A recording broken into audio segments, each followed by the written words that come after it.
Responsabilité et délégation. Il y a quelques semaines, nous nous posions la question, nos tableaux de bord nous mentent-ils?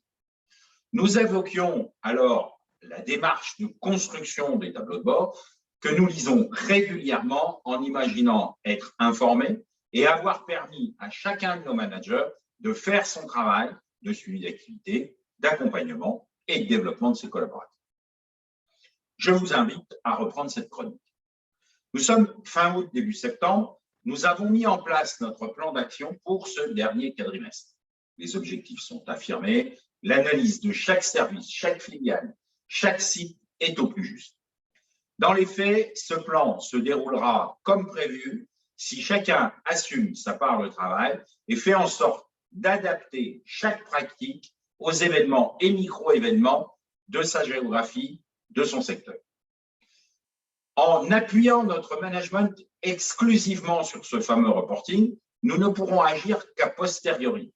Une fois que l'information aura été transmise, que chaque strate l'aura transmise, puis celle-ci aura été analysée, que la meilleure décision puisse être prise pour être portée haut et fort et convaincre chaque strate de sa justesse et de son application. Rendons-nous compte que ces démarches sont des pertes extraordinaires d'énergie, d'adhésion et d'appropriation des sujets.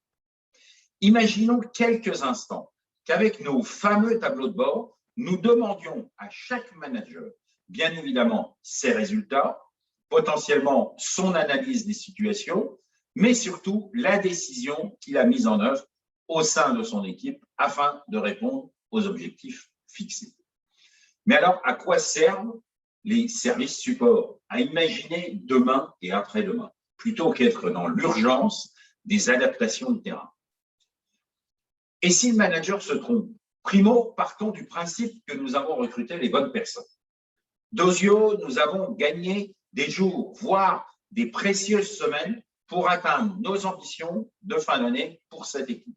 Tertio, nous avons validé un chemin possible pour adapter nos pratiques au cas de terrain. Si toutefois le manager se trompait dans l'adaptation de la démarche terrain, il aura appris, son équipe aura appris, nous aurons appris. Quelle que soit l'option, nous aurons valorisé l'initiative de terrain, valorisé chacun. Chaque manager sera encore plus engagé dans les solutions, sachant qu'il a l'opportunité d'apporter sa contribution, son expertise.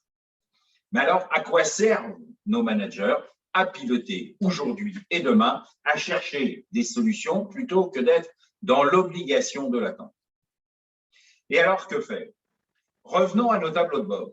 Ils ne sont pas obsolètes, bien au contraire. Nous proposions de les travailler en demandant à chacun ses chiffres, mais aussi sa réussite et sa difficulté. Engageons-nous sur la voie de la responsabilité et de la délégation de chacun et faisons compléter chaque remontée par la décision mise en place dans la période pour préserver ou améliorer la situation.